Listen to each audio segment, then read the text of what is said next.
At the end of 2005, I came across a website that contained some clips of backwards music, for instance from Stairway to Heaven, I'm So Tired and Revolution number 9.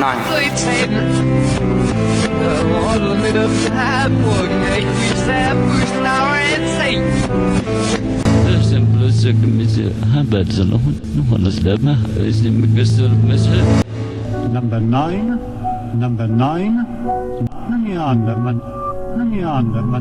The following year, I occasionally did a bit of research about backwards music, but couldn't really find why these messages could be there. That website with those backwards music clips made me rekindle my interest in the Beatles from when I was a little kid. Back then I had no access to the internet and only a couple of LPs and CDs. So I started listening to the Beatles albums again and doing some research. I watched the anthology and I read some books about them.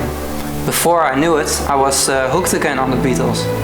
During my research, I obviously came across this old rumor that Paul McCartney had died in a car crash and was replaced with a double.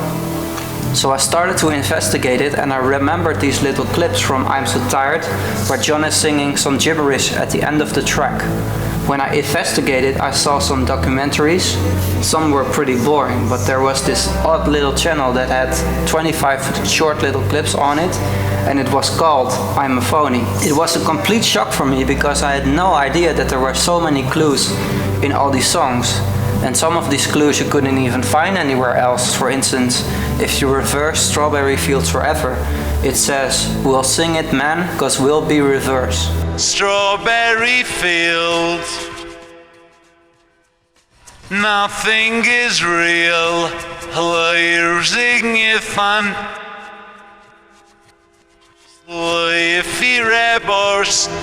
I started to follow this iamaphoney channel, and with every new video it became more and more exciting.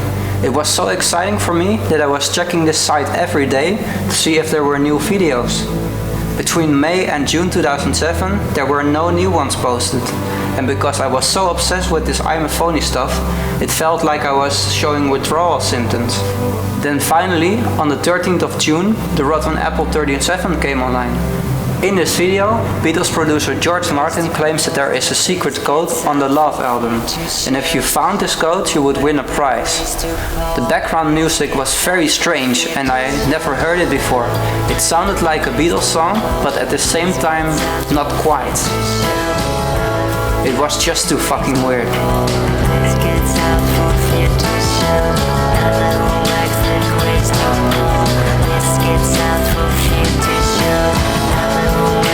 This video made me contact the owner of this channel, and he introduced himself as Billy Martin.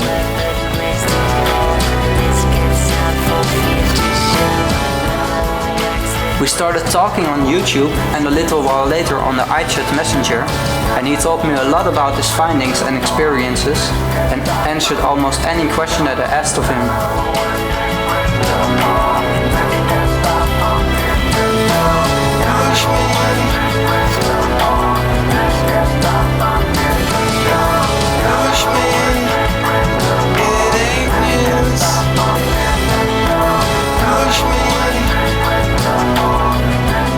During one of those iChat sessions in late 2007, I accidentally clicked on the button to initiate a video chat. That call was rejected, but I got a message back saying that one day I'd have the opportunity to do an interview with him. A few months passed and it was February 2008 when they set a date for the interview, and that date would be April 10th, 2008.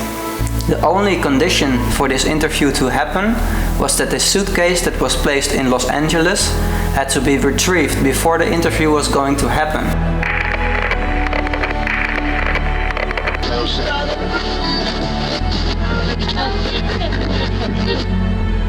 They asked me to promote this planned interview in the Paul's Dead community by making a promo video. And a little while later I got a message from the iamaphoney team that said, "I understand that you are the one that he has chosen to do the interview. Please send us the promo as soon as possible and we will see what we can do." So I went to work and I created a promo video that I put out on March 10th, which was a full month before the planned interview.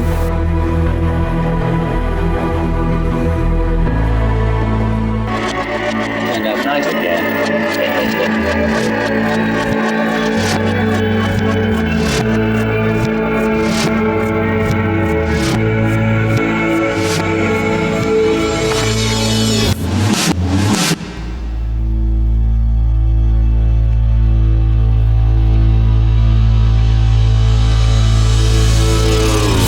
also had to make a video of myself asking these questions for them to be reviewed. The people who were following iamaphoney at the time were really excited that they were finally going to get some answers from the man himself. He told me to gather 9 questions from the fans, and they had to be asked in a very specific way to avoid any legal issues for the organization. At that time, I didn't even realize exactly what was happening, but I was really honored and I felt it was my duty to do this interview in the best way possible. For a really long time, I believed that this interview was going to be with the man from the TheRottenApple videos, the phony figure. But I found out that it wasn't supposed to be like that. It actually turned out that it was going to be with the man himself. On the 24th of March 2008, Neil Aspinall unfortunately died. And he was the leader of this group called iamaphoney, which the fans really didn't know at the time. Then a week later, this guy called Mark Siegel, also known by the nickname 65if2007, he went out to Spawn Ranch and got the suitcase. When he did that, the conditions were met for this interview to happen. When he brought the news, the whole community went crazy. They went through the roof. April 10th, it came and went. At 9 PM I was waiting for something to happen, but nothing did. Finally, around midnight, I got a message from his assistant. It's now 30 minutes past midnight and he hasn't arrived. The plane is still waiting and I think that we should prepare us for the possibility that it's not going to happen tonight. He hasn't said anything about a new date or something, but I'm sure I can have a new date ready for you very soon. He was talking about that it would be better if you meet in the Netherlands to discuss the terms about the interview.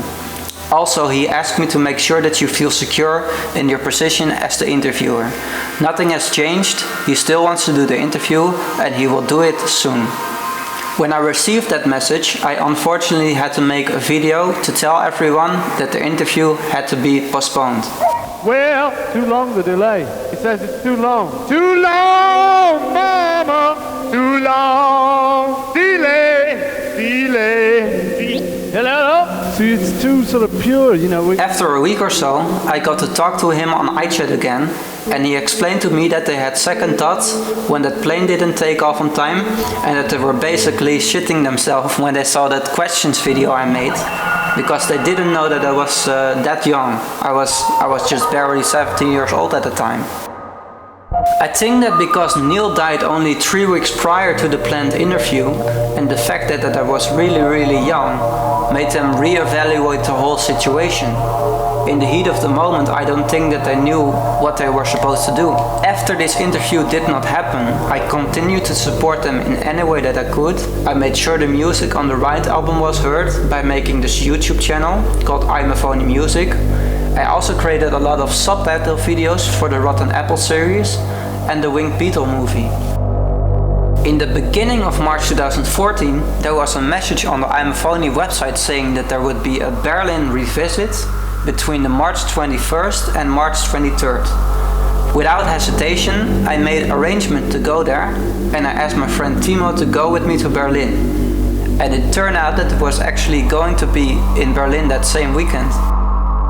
So I went there and I met him, and together we walked around Berlin to see if we could find iamaphoney. When the night was coming to an end and we still hadn't found iamaphoney, we thought, why not call Billy Martin? And we called him, but when we heard his voice we weren't quite sure it was actually him, so we hung up the phone. Hey, Billy. Hello? Well, I'm fine, but how are you? The following day I went there by myself, but again, no sign of iamaphoney. So I sent a text message to the same phone number that we called the night before and waited a bit. Then this is what happened.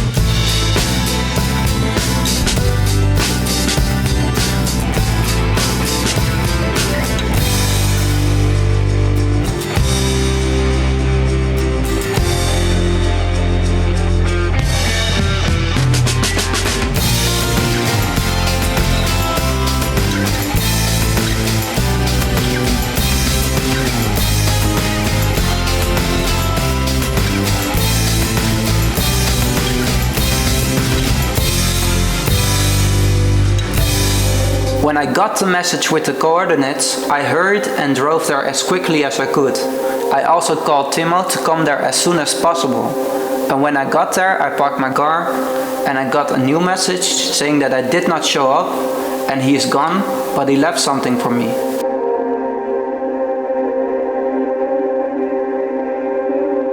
So I looked around this place and was told that it was close to the street light, but I couldn't find anything at all. Then Timo arrived as well and we started looking together for this item. After a couple of minutes I got a new text message saying that the item was in the bushes. It wasn't long before Timo found this little white bag. So I ran to him and we opened it together. Then there was this Sgt. Pepper shirt inside. If you look closely, you will see that it says Paul McCartney. When we opened the bag and got the shirt out, there were these stirred up letters from the newspaper that fell onto the ground. There was also a note that said, "Everything is postponed. When the time is right, you'll know. I'm a phony." Even though we did not get to meet him, we were really happy that we got a physical confirmation that they were actually there in Berlin. So I messaged Billy that we had found it, and then when we walked back to the car, I received one last message that said, "If you come to Denmark one day, let me know." The following day, I met up with Timo again to record a tribute video for I'm a Phony and re-record the original Berlin suitcase video.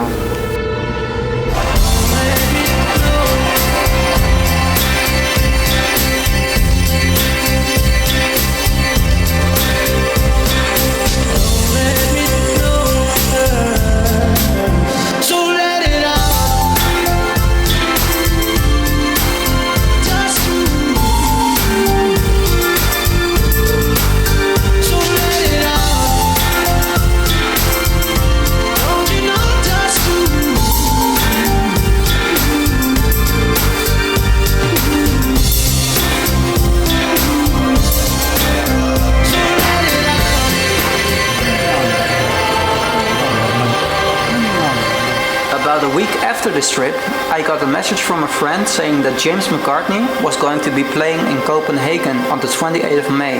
So at the same time, I could ask Billy if he finally wanted to meet up with me after all these years. Billy agreed, so I booked the tickets to this James McCartney show and I made arrangements to go to Denmark. But then I started thinking, wouldn't it be great if I did a big road trip to see if the suitcases from the I'm a Phony videos were actually still there. So I calculated that I could actually do all this in 1 week time. So I went from the Netherlands to Geneva in about 1 day. I arrived there in the evening, so I went straight to my hotel. And then the following morning I went out to the CERN location to try and find this suitcase. The grass had grown really high and there was a fence all around the property. I finally found a place where I could enter the property, but I found out that it was actually surrounded by sheep. The bush where the suitcase was placed in over 6 years ago was completely gone. So I spent about 6 hours going through this field, but I couldn't find anything at all. So I went back on the road to get to Rome. I got there after some 8 hours of driving and it was getting dark again. So after a good night of sleep in my hotel, I went to the plaza where the suitcase video was recorded. And backtracking the first half of the video was no problem at all. You simply walk the stairs and you go through the park. In the video, there is this part where he goes onto a grass field or something, but I couldn't find that at all. I got stuck on this around the afternoon, and by 7 in the evening I still had not found it. But then I noticed that there was a horse show going on or something, and I linked that to the wooden structures from the original video. And after about 2 hours I finally found these wooden structures. So I searched around the bush, but I still couldn't find anything at all. And then I found out that it was a gay meeting place. It was getting dark again, so I stopped looking. And I continued my journey onto Denmark. While I was still in Rome, I got a message from Billy saying that he wanted to do an interview with me when I got to Denmark. On my first day in Denmark, I went to see James McCartney. Billy and me arranged to do the interview the following day. So then we had this little chat, which you're gonna see right now. Thank you for watching. Enjoy.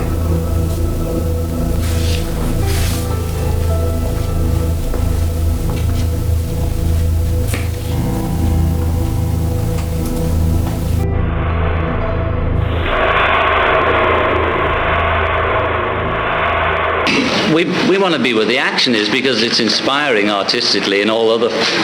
I mean, what's the use of being in, I can't offend somebody, so forget that. Denmark. It's not like Denmark. Up to you now. Thank you. It's true. Well, I haven't got a lot left to say after that. It was our plan. I appeared as a Danish singer who turned to a disaster in blood. This is where it's at. This is where it's at on the list. That is where it's at. This is where it's at now. I know it's hard, but you're in position to do it, George.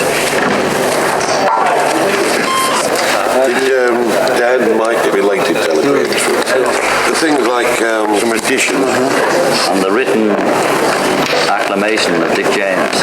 among they're ridiculous. But maybe we could just do a few sessions with him and with Paul, and a few with,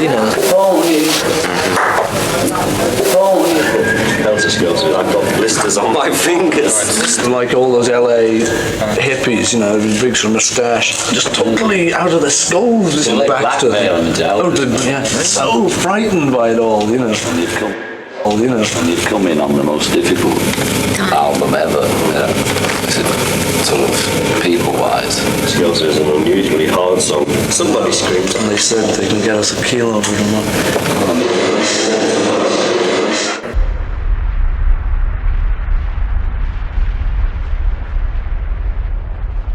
I was I just heard this rumor about there was this competition about this album. It was the most obvious thing. Just confirms all the other signs that he died and, look and all this, build and all this.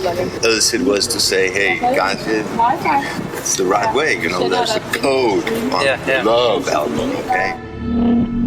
What is the code? The code is love. And they're beautiful. And I say, hey, I found out.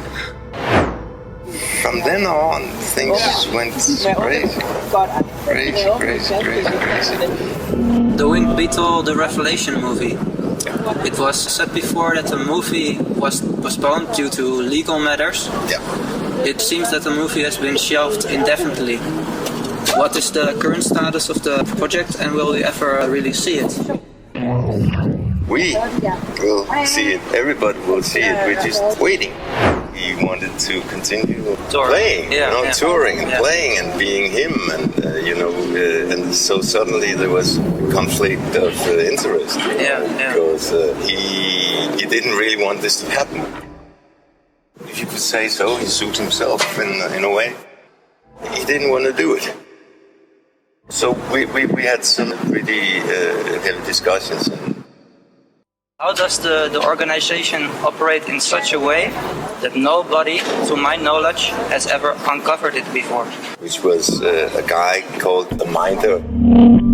He had this dream about telling this story. He made this group called iamaphoney, this little organization where he wanted to uncover this story.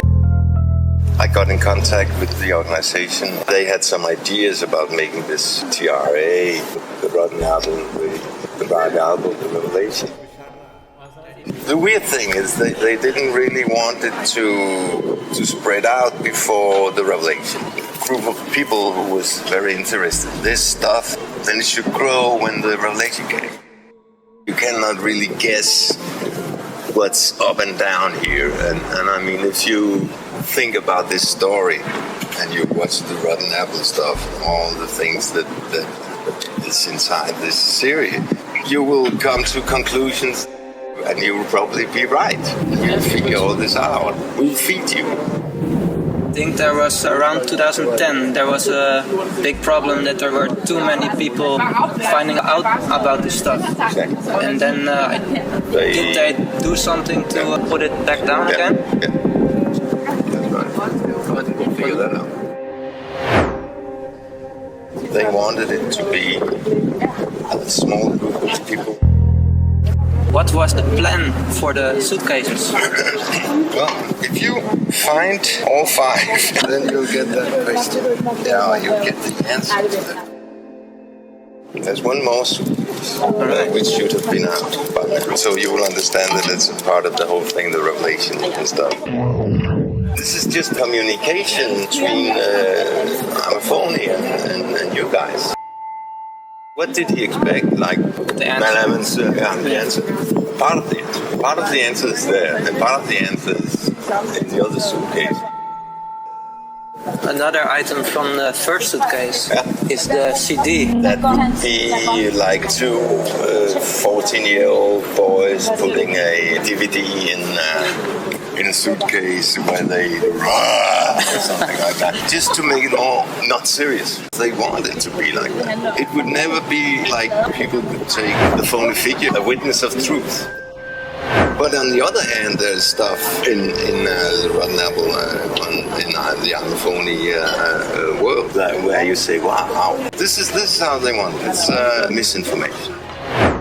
Sorry I couldn't follow your and my dream, that we didn't succeed on doing the Revelation in 2012. That was also the turning point for me in the organization. I thought I couldn't drag it any further, put more stuff, make more videos, tell them something else. All the information you have is important. The answer is there. The answer is in the TheRottenApple, but not very clear. And of course, that's how it's made. And what is right and what is wrong, what is misinformation, what is the real information, all that.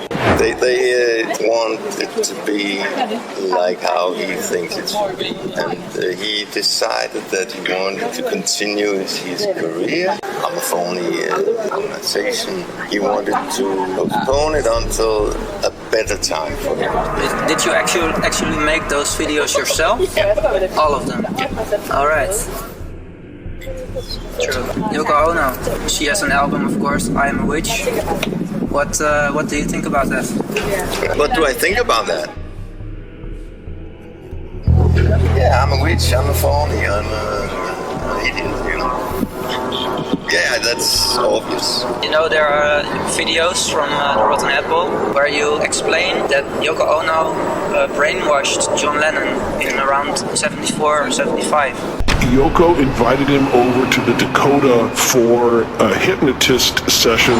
In a way, you can say, yeah, what's brainwash? I mean, my wife also tried to brainwash me not to smoke, Obviously, tried to make him the person she wanted. She did it in a good spirit. The best intentions. Best intentions. Is John Lennon still with us? Well, isn't he? It's all about the dates and the numbers and stuff. And this is what is one of favorite games, He's saying about that in 2012, people will be where we are now, and Paul will be Jesus by then. By 2012, the masses will be where we are today, and Paul should be Jesus by then.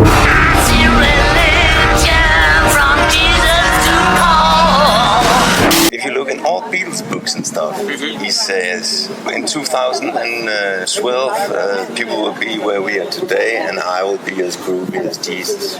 You see, and they did that with a lot of stuff. So when I heard those sound clips, they were given to you. They gave me stuff that was useful, telling this story in this way. Some of the sound clips, like from Paul, it doesn't really sound like Paul. Yeah. What we want is to turn you on to the truth, but if you're not ready for the truth, you can't see it.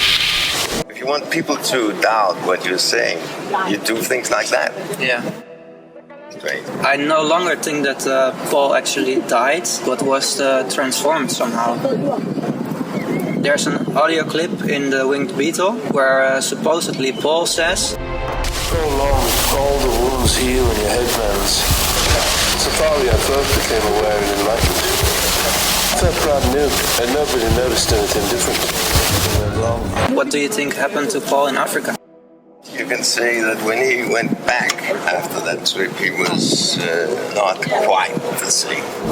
The two people who were closest to the Beatles both died in mysterious ways. Neil, I mean, he was sick. He was very sick. Yeah. If you ask me, it was like kind of murder or something. I don't think so. No. I think when I met him, he was sick. Yeah. And that's why he left that. He wrote this book. It was not supposed to be released out on the street before 4 years, I think it was, after he's dead. The other favorite of the Beatles, Mel Evans. But, Mel? Yeah, Mel Evans, yeah. That's another story. That's the eye. I mean, it's the whole thing goes from there. That is how, you know, Mel knew everything, and Mel wrote this book. Living the Beatles legend is actually a book that exists and it's finished and it's ready. And you have read it? Well, as you know, it never came out, and it actually disappeared. The knowledge we have, our collective knowledge about the Beatles, is wrong. Mel Evans wanted to tell that story, and he didn't get to do it because he was killed.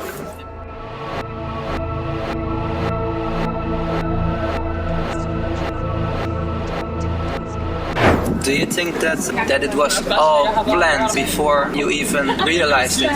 Because everything is so I know. perfect in a way. Yeah. If it is like there's different levels of being human, I think obviously everybody wants to be on the highest level.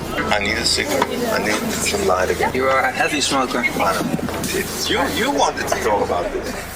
They got everything. They got all the pictures. They got deals with all those photographers. You know, everybody was put on the pay list. I mean, nobody around this project really knows when and what and why. You know that story about him burning all those records, right? Yeah, from the anthology. Yeah. And have you checked out that it's actually real? I cannot find anything about this. Well, no. Because it's actually true. And we're talking about millions of records. And if you can get hold of one of those first editions that was supposed to be burned, not all of them burned, of course, then you will find out that there is actually a song on, which is called It Was a Fake Moustache. If you play that backwards, it's Sgt. Pepper's Lonely Hearts Club Band. That was when the world was closest to actually find out. Yeah. He panicked. No. They just found out. That was too fucking funny. First they thought out the Sgt. Pepper's Lonely Hearts Club Band and this guy with the moustache and stuff, and then they thought it was like from heaven, you know. Wow.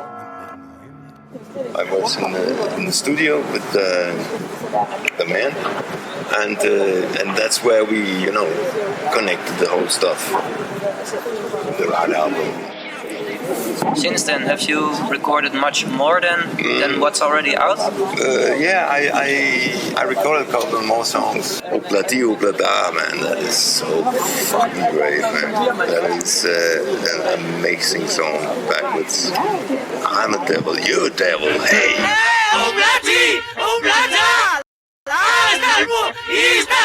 Yeah, your question was, did I record more songs? Well, I did. We had a couple of songs where we recorded in England, then I recorded a lot here, and I recorded a lot in Mozambique. Studio in England? Well, which studio? Air Studios? When I tell people about the music on the Right album, and I let them listen to it, and try to explain why is this important, they just simply go, I don't understand, and I don't care. What do you think about that? The thing is that this stuff has never been done before. It's another art form, and that art form is obviously in its birth. Oh, bulk mail. Funny.